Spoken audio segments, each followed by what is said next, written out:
Wow. Ladies and gentlemen, welcome back to the GameSpot stage.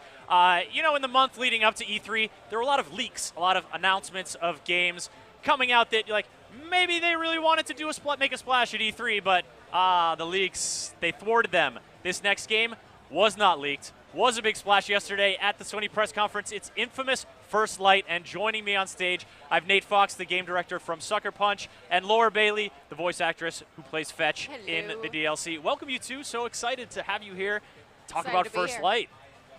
You guys have been talking about it publicly for 24 minutes. hours. 18 Not hours? even, yeah. Yeah. So this big DLC for Infamous Second Son, featuring Fetch, one of the great allies you have as Desmond in Kind of the greatest Delsin. ally you have. I mean, let's be honest. She I'm is not- awesome, and her yeah. power is so awesome. So, all right, let's set the Okay. stage. First Light, where do we come in terms of the Infamous Second Son timeline?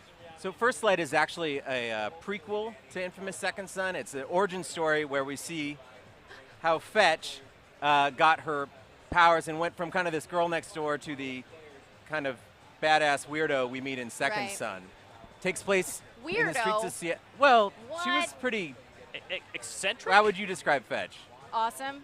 We'll stick with Perfectly, badass and normally awesome. Thank you. Badass and awesome. Yeah.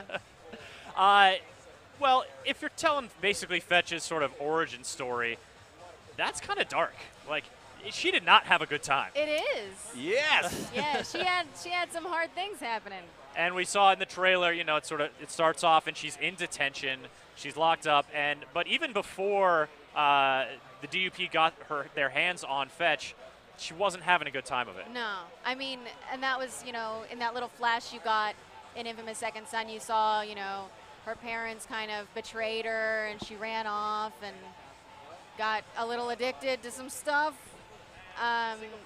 So It definitely takes place on those hard days on the streets, Yeah. and also in this kind of high alpine prison called Curtain Cay Station, where they put anybody with superpowers. They lock them up. So that's, to me, it's kind of an interesting part of the franchise, because you always really wanted to go there in Second Son to see what it was like inside of that Yeah, superhero absolutely. prison. Well, Yeah. let's take a look get at to the go there. trailer we showed yesterday, or B-roll you guys have brought. So here's a look at that alpine setting. Yeah. Now, this doesn't look like a place that you would have a lot of freedom to move around, unless maybe you got rid of those concrete shackles. those crazy cuffs. Yep. So what does a player end up? So I mean, one of the great things about a DLC like this, with a different protagonist than the main game, is you get to tell a whole different story. You get to set the stage in an entirely different way, and sort of the player experience is then radically different. What is Fetch's experience here in the DUP prison? There are some details that I'd love to tell you about that we're kind of being a little hesitant on, but I can tell you the big point of difference is that while Delsin had the ability to draw neon out of the city Yeah. and fuel his powers, Fetch can draw neon as well, but her powers are totally different. And that creates for a very different play experience, and mastering those powers is, I think, what you're going to get excited about. That's what I get Yeah. excited about, being able to use them. I was excited to see the difference in fighting style between the two of them. Totally. Yeah. Fetch is much faster, more physical. Yeah. As you can tell, she could punch a hole in your skull. That's why I'm at a safe Right, remove yeah. here of a few feet, which Just barely out of would, reach. of course, not help me at all. Were you to be actually neon powered.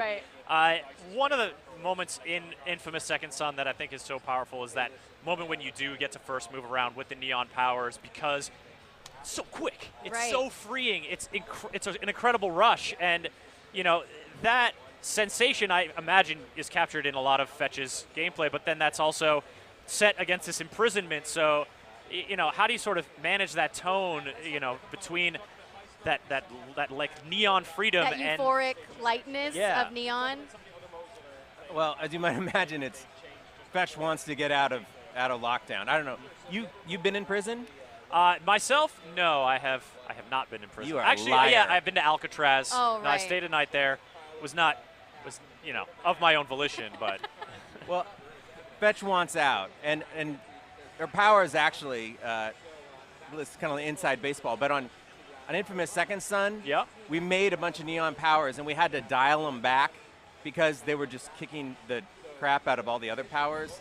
People only wanted to play with Neon. Totally overpowered. Yeah. So when we gave Fetch and we were making her moves, we had no shackles. They could be totally badass. So everything that we couldn't put in on Second Son, we gave to Fetch. And it's all the high watermark abilities. And you use them inside of, these environments. Sorry, I'm being cagey about what No, I say. I totally Secret understand your secrets. position. We basically got the trailer to go off of, and you guys are being coy about other stuff. But I feel you. But Laura, right. I want to talk to you about voicing Fetch because you are a prolific voice actress, and you've been in an incredible variety of stuff. From voicing Dragon Ball Z characters the to beginning. Chun-Li in Street Fighter 4 Yeah. to Catherine in the game Catherine, which I gotta say is a huge favorite among some folks at GameSpot. It's got a very strong cult following. It really for does. So, Sonic the Hedgehog characters, Aw. you've been all over the place, but, a lot of those characters are not human women. Sure. Right. So, what was, did you sort of find any kind of identification here with Fetch that you maybe didn't when you're playing, Blaze the Cat? Right.